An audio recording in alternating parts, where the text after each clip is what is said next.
Baik, Assalamualaikum warahmatullahi wabarakatuh. Sebelumnya, perkenalkan terlebih dahulu, nama saya Ferdiansa dari kelas 01 SKMP 002. Di sini saya akan sedikit menjelaskan, menerangkan dari pertemuan satu saya kuliah eh, sampai pertemuan sekarang UAS ya. Cuman dibagi dua video. Yang pertemuan satu sampai UTS itu lebih ke mikroskop Word. Yang pertemuan UTS sampai sampai UAS, UTS sampai UAS itu ke Excel ya. Saya langsung saja masuk PPT-nya.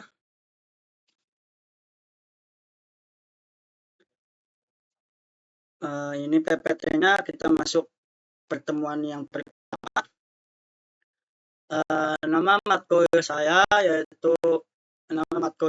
adalah pengantar aplikasi komputer dari program studi sistem komputer ya. Dosen pengampau saya yaitu Pak Irfan Patoni, Eskom, Mkom. Langsung saja, sistem komputer. Apa itu? Sering ada pertanyaan, apa itu sistem komputer? Sistem komputer adalah kumpulan perangkat keras atau biasa disebut hardware, perangkat lunak biasa disebut software, dan pengguna brainware yang bekerja sama untuk memproses data dan menghasilkan informasi yang berguna.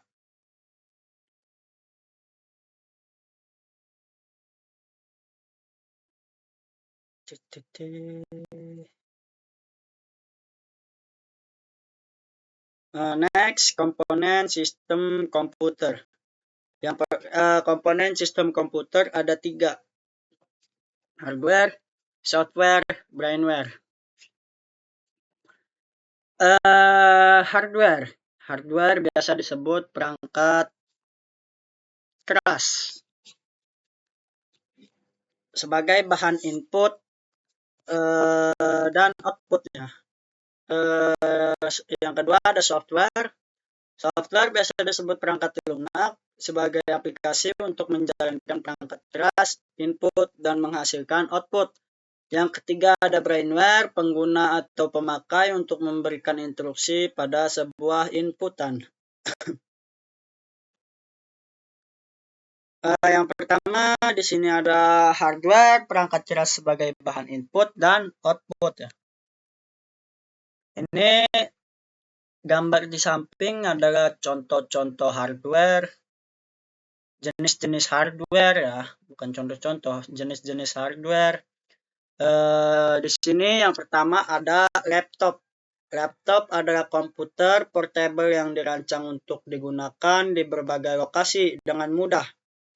Laptop memiliki semua komponen utama komputer desktop seperti prosesor, RAM, penyimpanan, layar, dan keyboard. Tetapi dalam bentuk yang lebih ringkas dan ringan, laptop biasanya menggunakan baterai yang dapat diisi ulang, memungkinkan pengguna bekerja tanpa harus selalu terhubung ke listrik. Dan yang kedua ada webcam. Gambar webcam ini seperti ini. Webcam adalah kamera digital kecil yang terhubung ke komputer atau perangkat lain untuk menangkap gambar dan video secara real time. Saya record ini ya menggunakan OBS. Ini saya sama saja menggunakan webcam, kamera yang ada di laptop. Selanjutnya ada monitor ini biasanya ada di labcom kayak di sekolah, di kampus.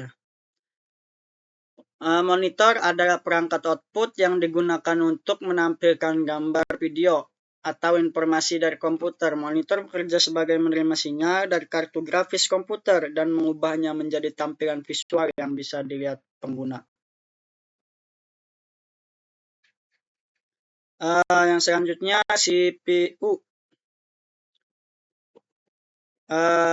CPU ini saya sering lihat di Labcom itu ada CPU ya, kotak yang untuk menghidupkan monitor ya. CPU adalah unit pemrosesan utama dalam sebuah komputer yang berfungsi sebagai otak komputer. CPU bertugas menjalankan instruksi-instruksi dari perangkat lunak dan mengendalikan berbagai komponen dalam sistem komputer. Yang selanjutnya ada gambar print. Print ini nggak asing lagi, kita sering lihat print ini di biasanya tukang fotokopian ya. Print adalah perangkat output yang digunakan untuk mencetak dokumen, mencetak gambar, atau data-data lainnya dari komputer atau dari perangkat lain ke media fisik seperti kertas atau plastik ya. Print ini digunakan biasanya digunakan di perkantoran, di sekolah, dan di rumah juga ada ya untuk keperluan mulai dari mencetak dokumen kerja hingga foto berkualitas tinggi. Jenis-jenis print seperti ini.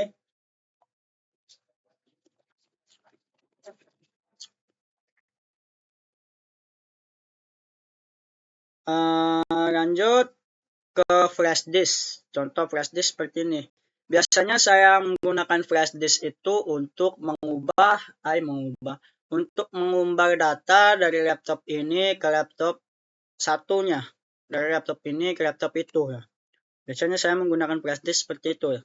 Flash disk adalah perangkat penyimpanan data portable yang menggunakan teknologi flash memori untuk menyimpan dan mentransfer data. Dan yang selanjutnya ada ciri-ciri flash disk ini ya. Selanjutnya ada modem. Karena saya di rumah punya modem ini, biasanya modem ini sering dilihat ada di WiFi. Kalau kita masang WiFi, kita pasti tahu modem. Modem adalah perangkat yang berfungsi untuk menghubungkan komputer atau jaringan lokal ke internet dengan cara mengubah sinyal digital menjadi sinyal analog dan sebaliknya. Contoh-contoh modem. Ini saya menggunakan modem seperti ini ya. Dan yang ketiga ada speaker. Speaker kalau di kampung saya manggilnya salon ya, salon. Buat karaokean biasanya, buat musikan. Speaker ada perangkat output yang digunakan untuk mengubah sinyal listrik menjadi gelombang suara. Speaker bekerja dengan cara menggetarkan membran atau diafragma di dalamnya, yang kemudian menghasilkan gelombang suara yang didapat didengar oleh manusia. Biasanya di sini di kampung kebanyakan speaker ini atau salon ini digunakan untuk karaokean ya. Contoh-contoh speaker ini. Dan selanjutnya keyboard. Keyboard nggak asing lagi, kalau punya laptop pasti ada keyboardnya. Nggak mungkin kalau kita punya laptop nggak ada keyboardnya. Keyboard adalah perangkat input yang digunakan untuk memasukkan data atau perintah ke dalam komputer atau perangkat elektronik lainnya. Keyboard terdiri dari tombol-tombol yang mewakili huruf, angka, simbol, dan fungsi khusus. Lanjut untuk keyboard, next ya, mouse. Gimana ya, mouse ini adalah alat ya, alat untuk menggerakkan kursor. Di sini saya tidak menggunakan mouse ya. Ini penerangan mouse adalah perangkat input yang digunakan untuk mengontrol kursor pada layar komputer. Mouse memungkinkan pengguna untuk melakukan navigasi, memilih, dan menjalankan perintah dengan lebih cepat dan mudah dibandingkan dengan keyboard saja. Jenis-jenis mouse seperti ini, contoh-contoh mouse. Yang selanjutnya ada headphone. Headphone ini biasa saya memanggilnya handset kalau di sini ya. Bahasa gamer-gamer yang punya. Headphone adalah perangkat audio yang digunakan untuk mendengarkan suara atau musik secara pribadi. Headphone terdiri dari dua ear cup, penutup telinga yang diletakkan di atas telinga atau di dalam telinga ya.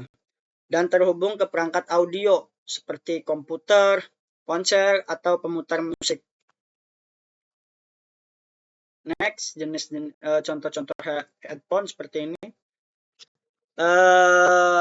Next, joystick. Joystick adalah perangkat input yang digunakan untuk mengontrol gerakan objek dalam permainan video atau perangkat komputer lainnya. Langsung saja saya lihatkan ya, kalau sering main PS pasti tahu joystick ya. Nih, joystick itu bukan kayak gini doang. Contohnya ini, stick PS ya. Next, yang kedua ada software. Apa itu software? Software biasanya disebut perangkat lunak ya. Apa itu perangkat lunak? Apa itu software? Sekumpulan program data dan instruksi yang memungkinkan perangkat keras untuk berfungsi. Next, penjelasan software. Langsung kita ke brainware. Brainware, apa itu brainware? Brainware adalah istilah yang merujuk pada orang atau individu yang menggunakan perangkat keras dan perangkat lunak untuk tujuan tertentu. Next, cara kerja sistem komputer.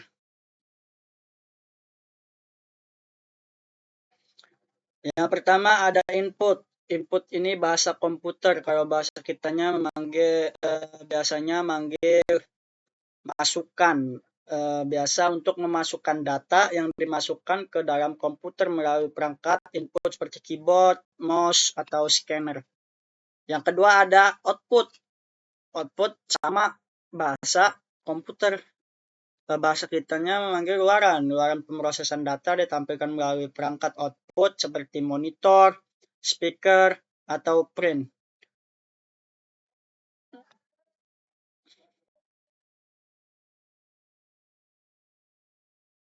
Jenis-jenis sistem komputer ya.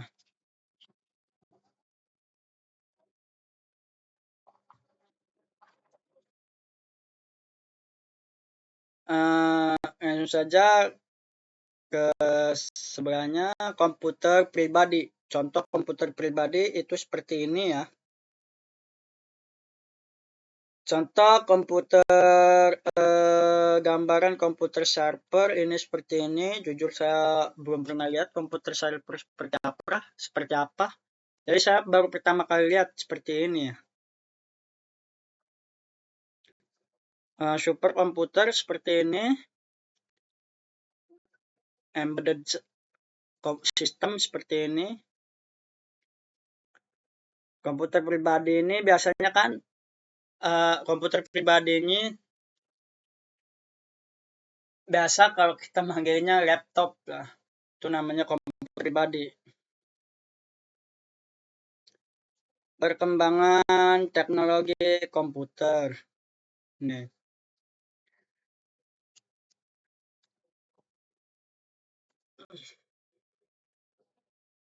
Penerapan sistem komputer pada kehidupan sehari-hari. Di sini banyak contoh-contoh dari bidang militer, bidang industri, bidang dokter, bidang niaga. Tapi saya ambil dari dua contoh ya. Bidang pendidikan. Yang pertama bidang pendidikan. Sistem komputer berfungsi di bidang pendidikan. Pada bidang pendidikan, komputer dimanfaatkan sebagai media pembelajaran jarak jauh, penerimaan mahasiswa baru, atau pengolahan data pendidikan dan lain sebagainya ya. Contoh pembelajaran jarak jauh itu seperti LMS, biasanya menggunakan apa ya? Bisa menggunakan Zoom meeting, bisa menggunakan Google Chrome, Google Classroom, dan bisa menggunakan WA juga bisa ya, dan lain sebagainya ya.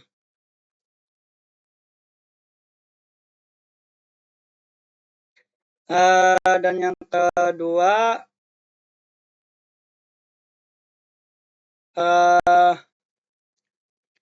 saya ambil dari bidang industri.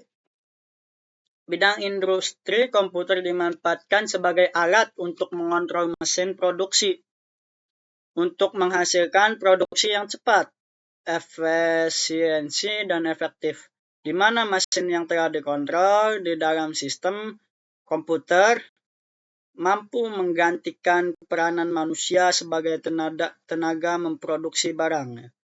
Sekarang manusia kerja itu lebih enak ya.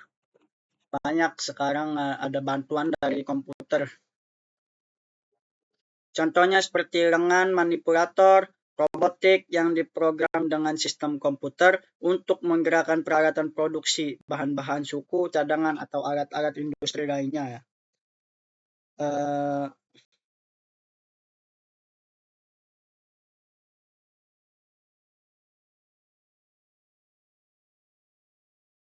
Baik, kita ke pertemuan kedua.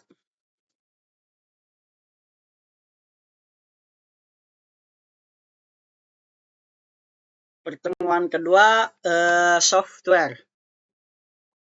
Apa itu software? Di sini dijelaskan software atau biasa disebut perangkat lunak merupakan suatu pemrograman komputer yang berfungsi sebagai penghubung atau interaksi antara user dengan hardware. Next, jenis-jenis software. Freeware, shareware, firmware, free software, open source software, malware. Dijelaskan. Freeware.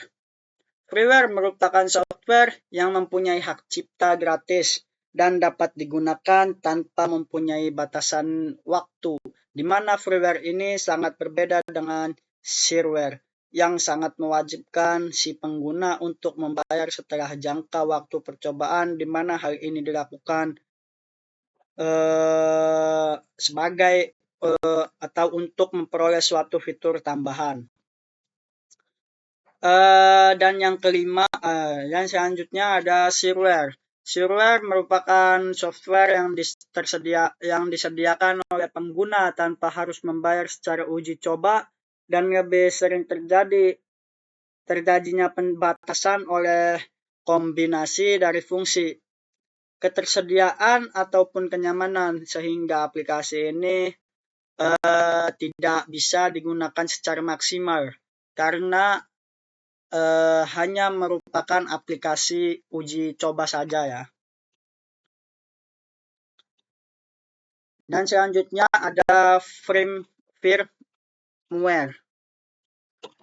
Firmware adalah aplikasi yang mengarah kepada software yang disimpan di dalam ROM. Berbeda dengan memori akses acak, firmware tidak dapat berubah walaupun tidak diakhiri oleh listrik. Next, yang ketujuh, free software. Free software merupakan perangkat lunak yang secara bebas digunakan oleh siapapun serta dapat diubah dan disalin tanpa adanya modifikasi atau beberapa keharusan yang harus memastikan bahwa pengguna berikutnya adalah pengguna-pengguna berikutnya akan menikmati kebebasan yang sama.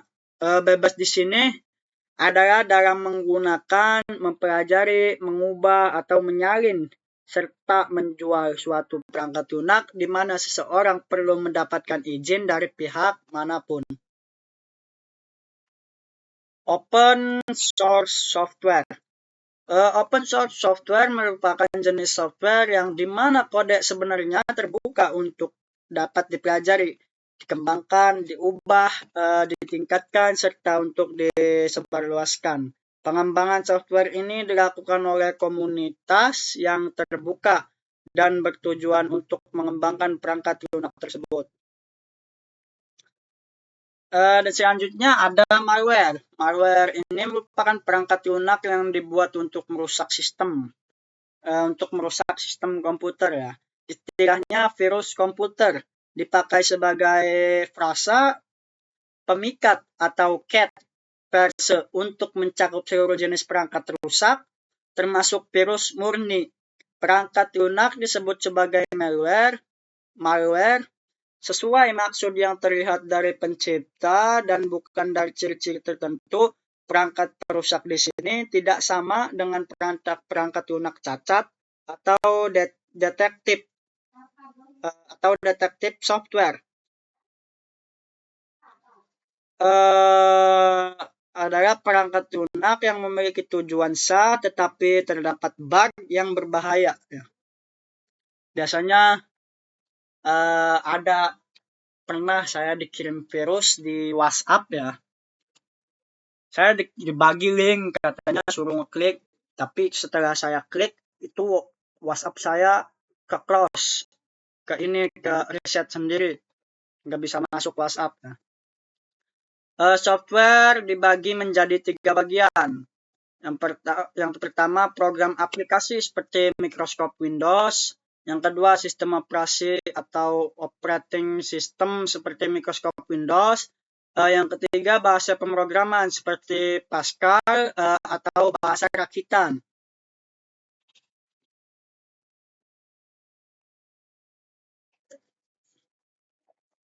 Beberapa contoh software aplikasi.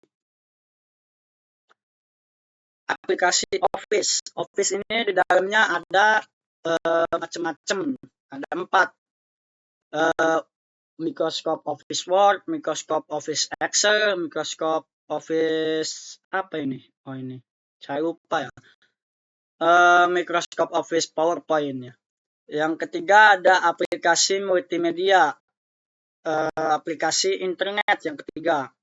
Next, aplikasi Office. Perangkat lunak pada aplikasi perkantoran yang paling umum yaitu merupakan pemroses kata dan pemroses tabel.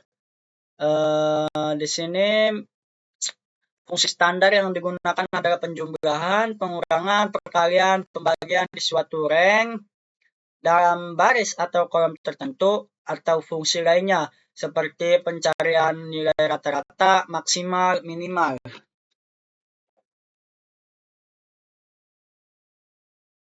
Aplikasi multimedia pada saat ini sangat banyak dan beragam.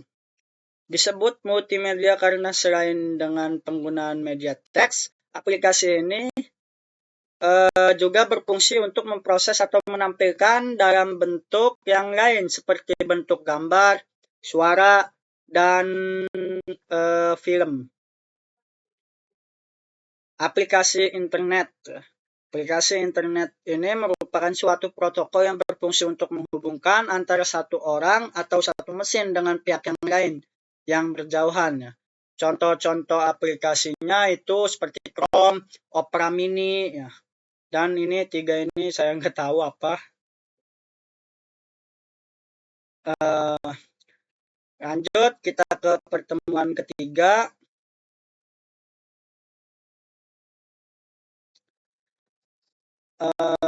Di sini sudah masukin Microsoft Office Word ya.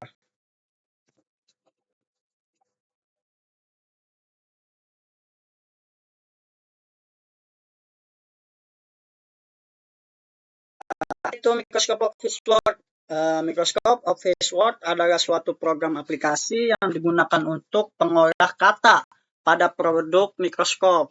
Kita ketahui bahwa Microsoft Word ini dapat melakukan hampir seluruh aktivitas atau pekerjaan yang berkaitan dengan pengolahan kata atau word processing. Misalnya untuk membuat dokumen, membuat laporan, membuat surat, amplop, serta lain-lainnya ya. Misalnya apa sih? Membuat makalah bisa ya.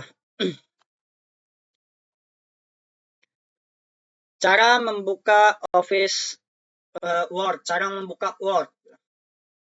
Klik eh,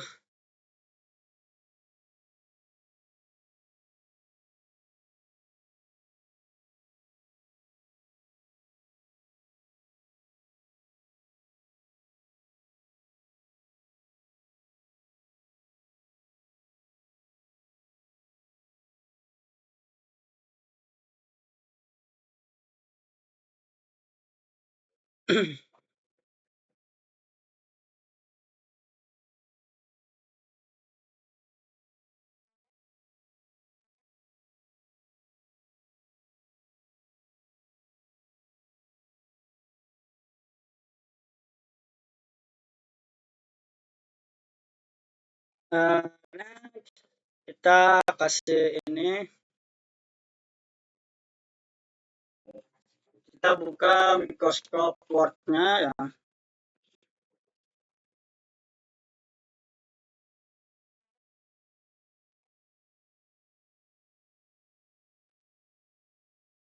Eh, kita buka langsung saja ke kotak ini.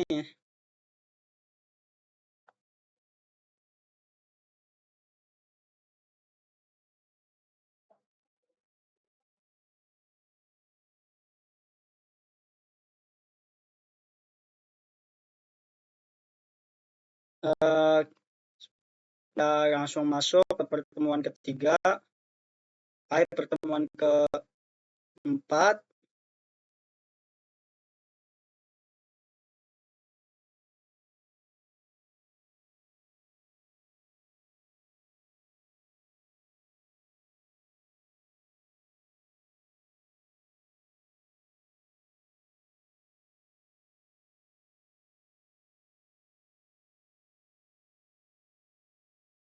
Oh, ini sama.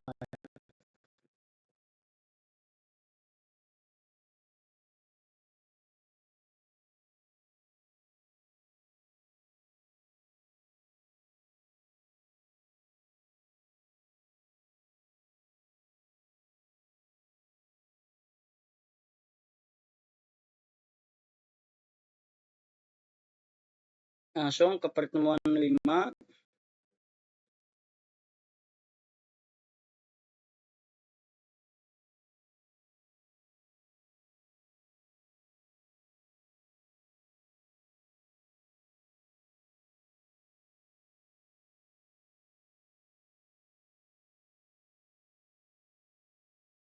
Pertemuan 5 ini materinya bullets dan numbering, drop cap, lens packing.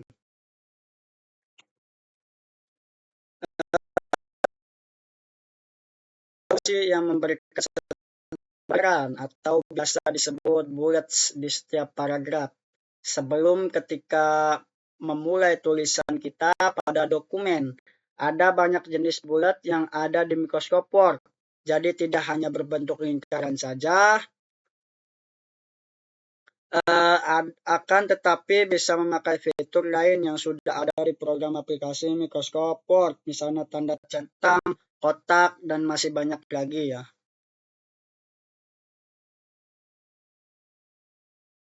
Kita kasih contoh dulu.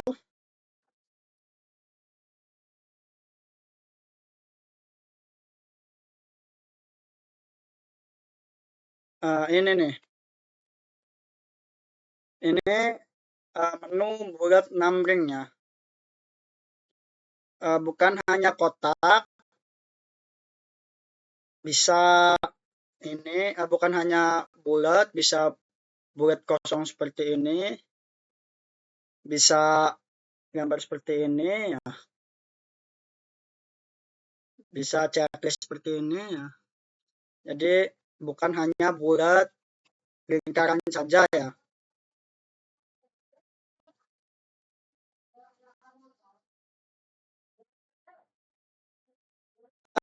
Dan selanjutnya numbering. Numbering yaitu dengan memberikan urutan pada setiap paragraf tulisan kita sesuai dengan nomor yang kita inginkan. Numbering di sini juga tidak hanya berupa angka desimal saja, akan tetapi bisa berupa angka Romawi dan lain-lain. Adapun fungsi bulat dan numbering yang ada pada Microsoft Word adalah untuk memberikan sebuah fungsi tanda bulat dan memberikan nomor pada setiap paragraf dari tulisan kita ya.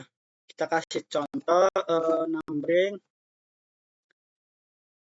Misal kita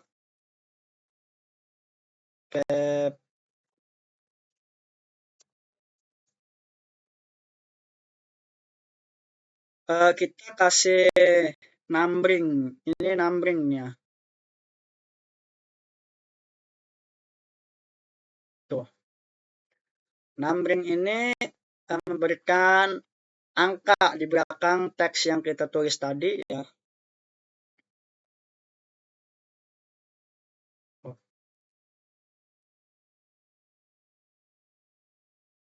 Dan bukan hanya angka itu saja, bisa angka ini, angka Romawi, angka ada tutup kurungnya tuh. Ya.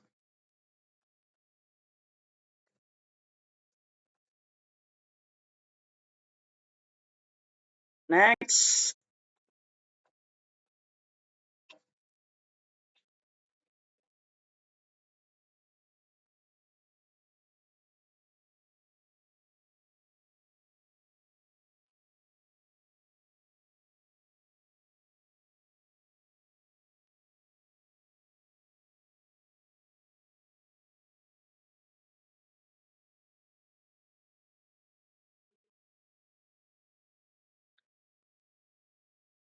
Next kita ke pertemuan ini 6.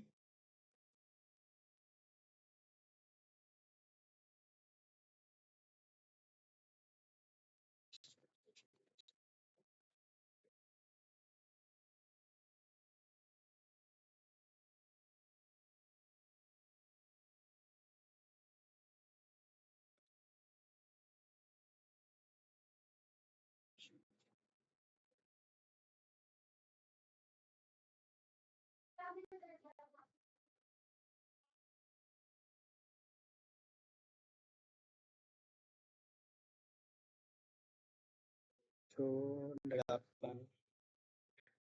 Nah, kita pertemuan 6 ya.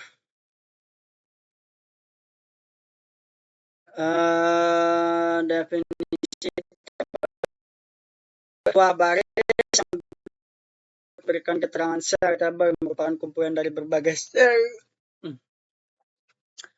Langkah-langkah membuat tabel. Buka Microsoft Word, masuk ke bagian insert, pilih tabel, insert tabel, pilih kotak pada tabel tersebut, contoh 2x2, oke.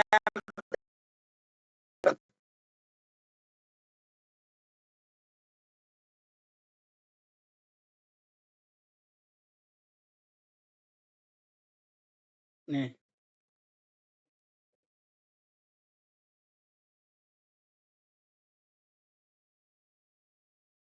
saya akan contoh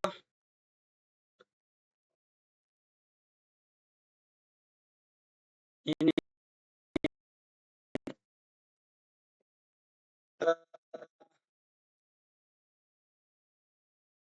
Saya akan beri contoh 3x3 ya. Itu seperti itu membuat tabel ya.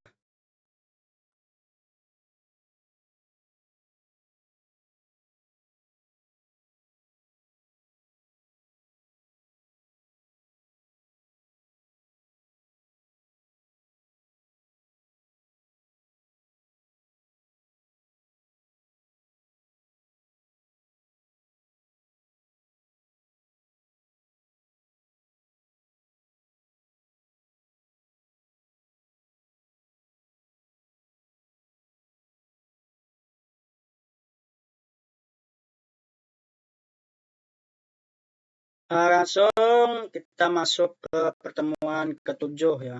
Ntar saya hapus dulu ininya.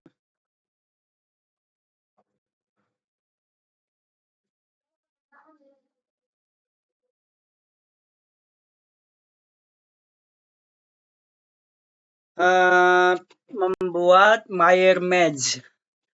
Maksud bukan membuat ya. Pertemuan tujuh ini materinya Merge.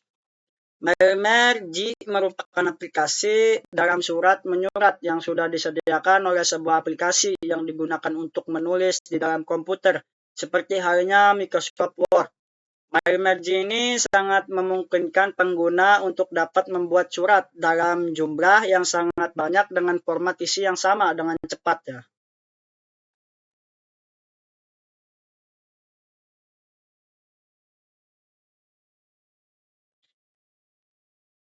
Langkah-langkah membuat Merge ini, siapkan dua dokumen. Siapkan master dokumen Word, siapkan database Excel. Buka master dokumen Word, pilih menu mailing, select ini, lalu ini pilih database Excel yang sudah kita buat sebelumnya, pilih set, isi data sesuai dengan kebutuhan, pilih preview result untuk melihat hasilnya. Di sini saya akan praktekkan, aduh,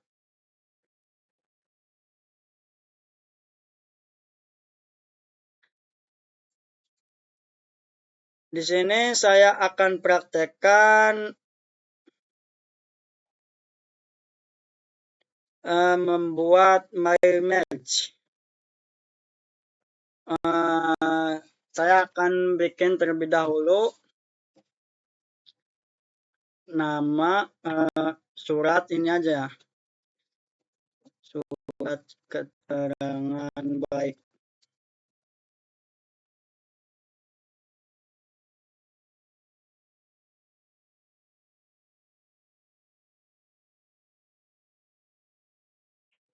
Eh, Diberikan kepada saudara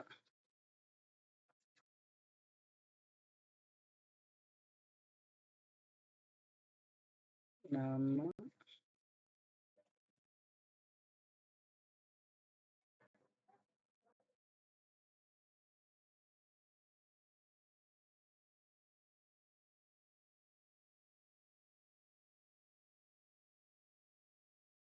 kalau enggak saya contoh sertifikat saja ya, biar lebih gampang ya.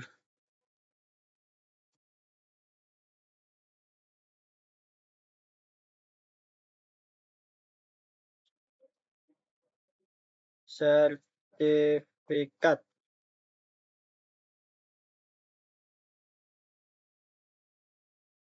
diberikan kepada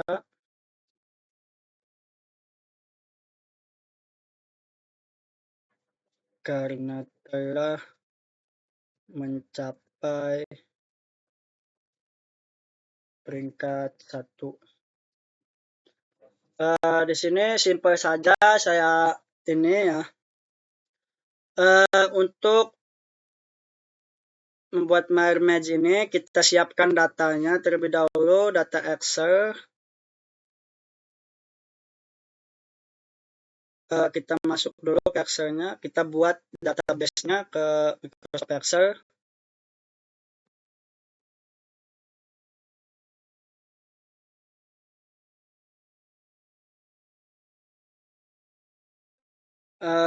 Di sini saya menggunakan nama Ferdiansyah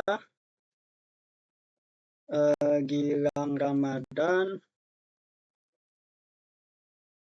lalu Rapi Sam Alpadi, Aditya Gusti. Kita save file ini.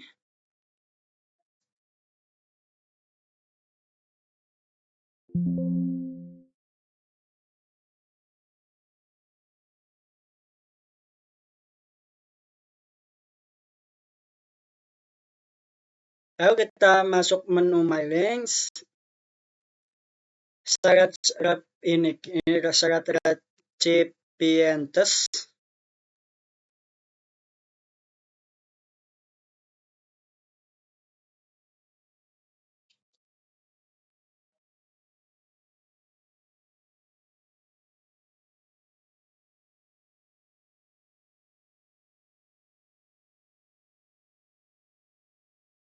Pilih file yang tadi saya ini ya. Ini nih file Excel-nya. Kita oke. Sebentar saya lupa. Buka master document Word, pilih my list, pilih menu, user, extend list.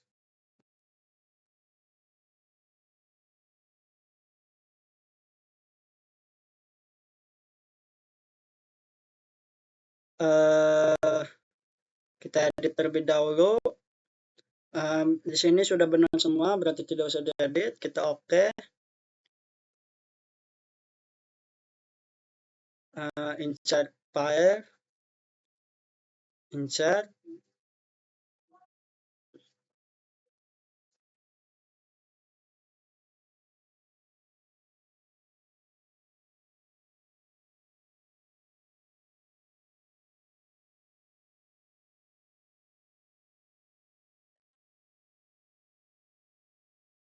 Oh iya, saya lupa harusnya di sini sebelum nama ini kita kasih nama dulu ya, nama gitu.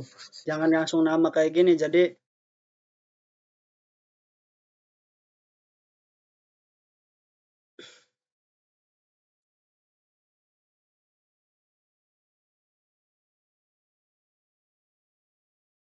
tuh. Jadi ini kurang lebihnya MyMed seperti ini ya.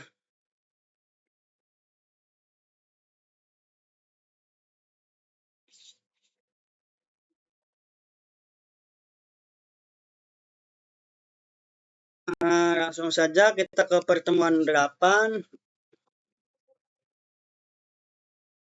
yaitu membuat makalah otomatis. Pengertian makalah adalah sebuah karya tulis ilmiah yang membahas tentang suatu topik tertentu. Makalah mempunyai sistematika yang berbagai menjadi beberapa bagian, yaitu pendahuluan, pembahasan, dan kesimpulan atau penutup. Makalah adalah produk ilmiah yang ditulis oleh seseorang. Makalah sendiri biasanya dijadikan sebagai tugas untuk mengembangkan diri.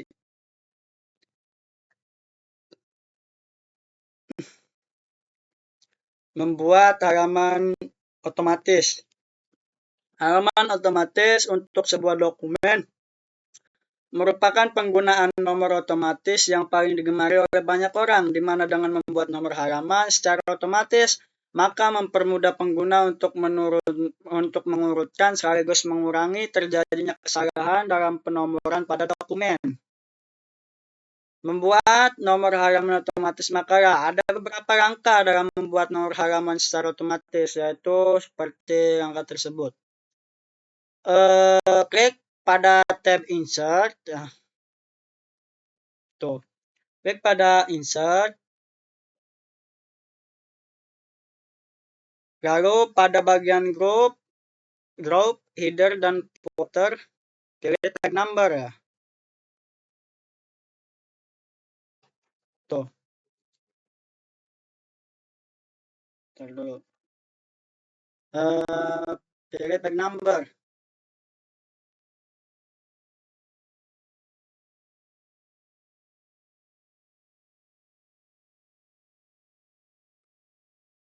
Lalu kita pilih bottom of page. Kita pilih yang bagian pojok kiri itu.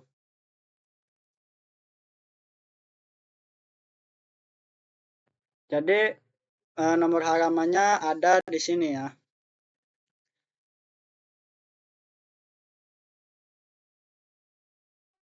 Next.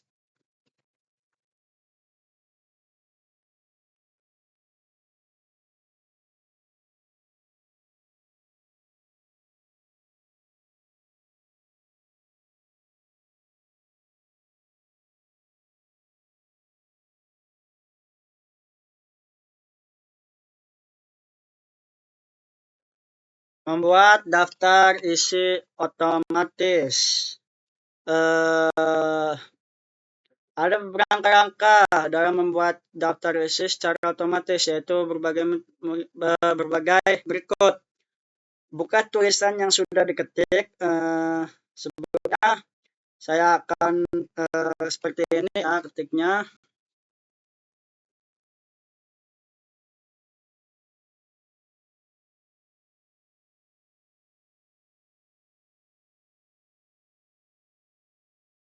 Apa itu?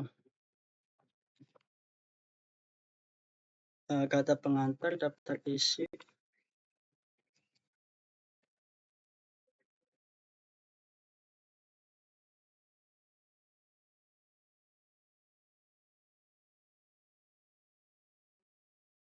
Daftar gambar, daftar tabel.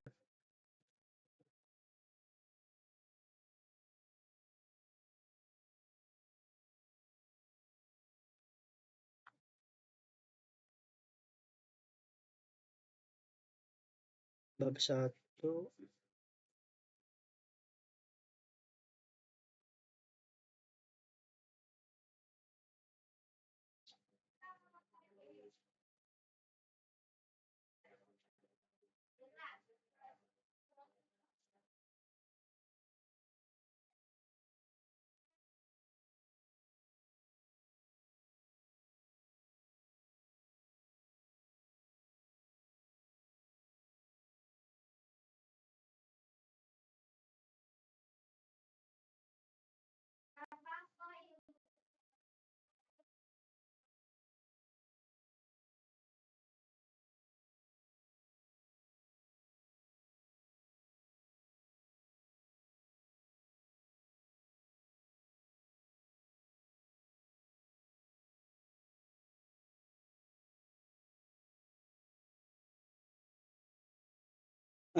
Kurang lebihnya saya akan kasih contoh teksnya begini ya.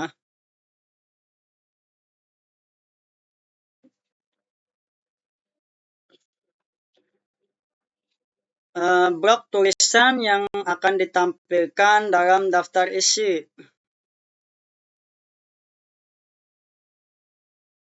Saya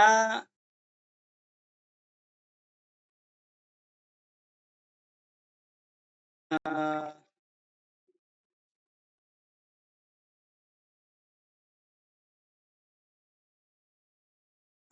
ini saya beri heading 1,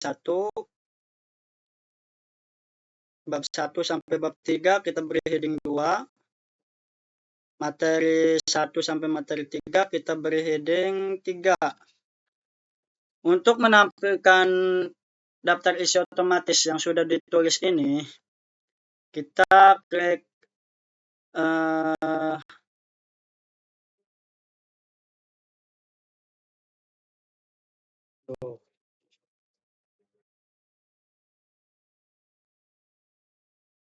table of contents. Kita klik ini daftar isi manual. Nah,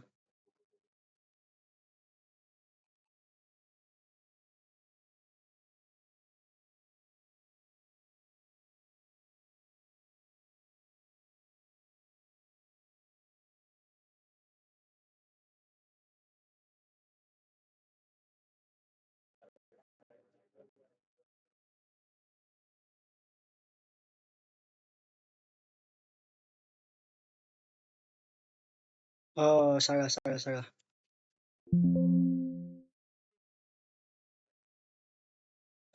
Kita klik daftar isi otomatis 2. Nah, ininya kita ganti, ininya kita tengahin.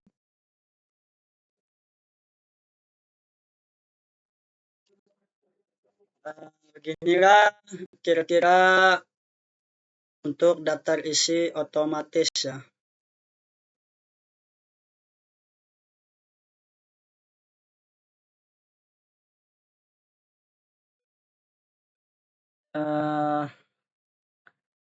Next, kita ke selanjutnya.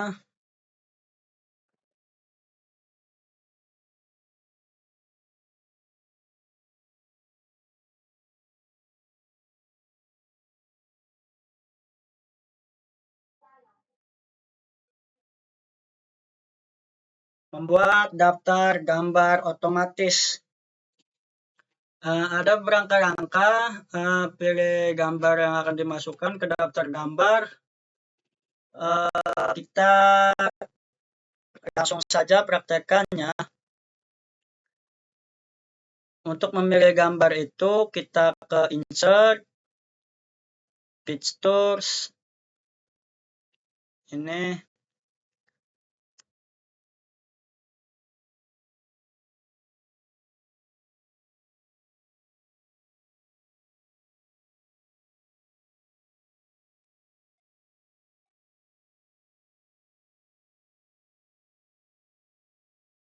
kita ambil logo ini kampus saya, kampus Unpam ya.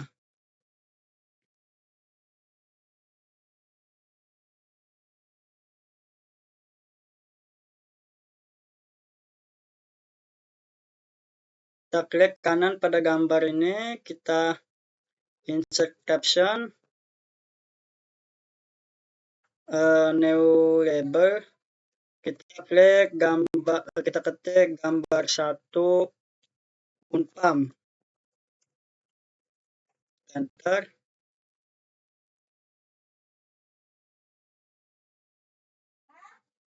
Oke.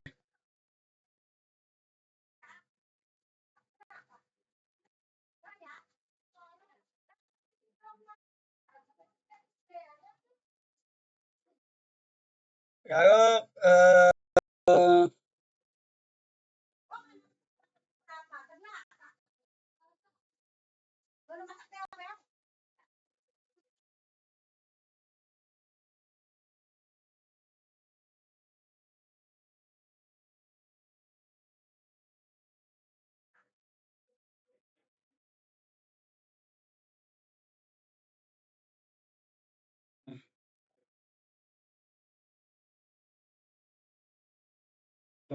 tahan dulu ini.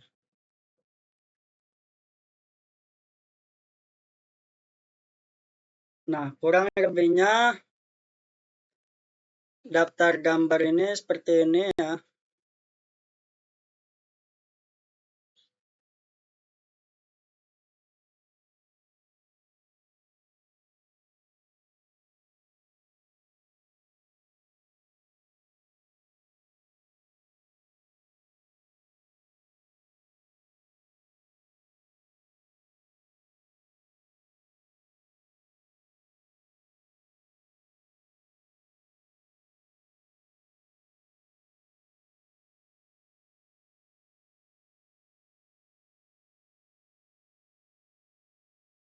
Lalu membuat daftar pustaka otomatis.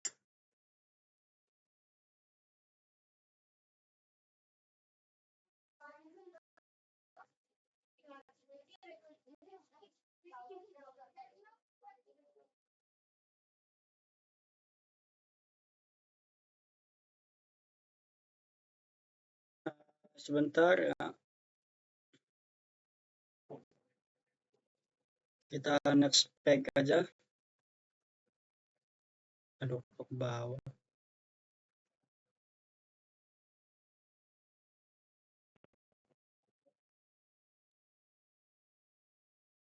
Pilih menu reference. Tuh, menu reference. Pilih menu manage source ini.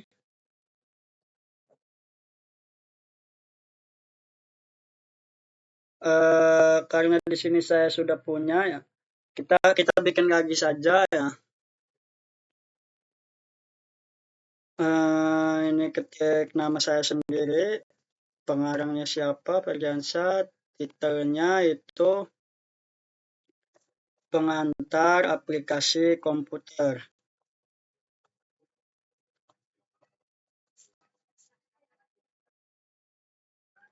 Pengantar aplikasi komputer 2025 Serang. Kita klik www. Oke.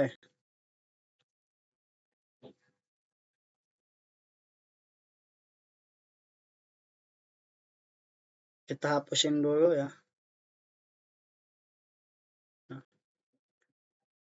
Lalu kita close. Kita klik menu bibliografi ini. Klik ini. Nah, kita ininya ganti daftar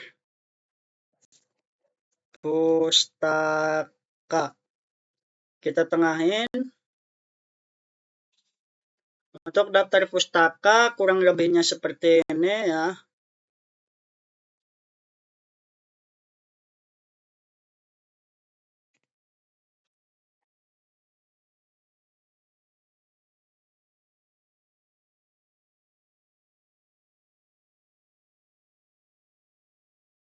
Tuh, daftar pustaka kurang lebihnya seperti ini.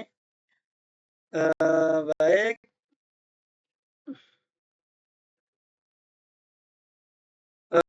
Karena berhubung pertemuan 9 ini sudah memasuki Excel, berarti ini habis UTS ya. Mungkin video yang pertama ini tentang Word hanya segitu saja, kurang dan lebihnya mohon maaf. Bila ada kata-kata saya yang salah, mohon dimaafkan. Wassalamualaikum warahmatullahi wabarakatuh.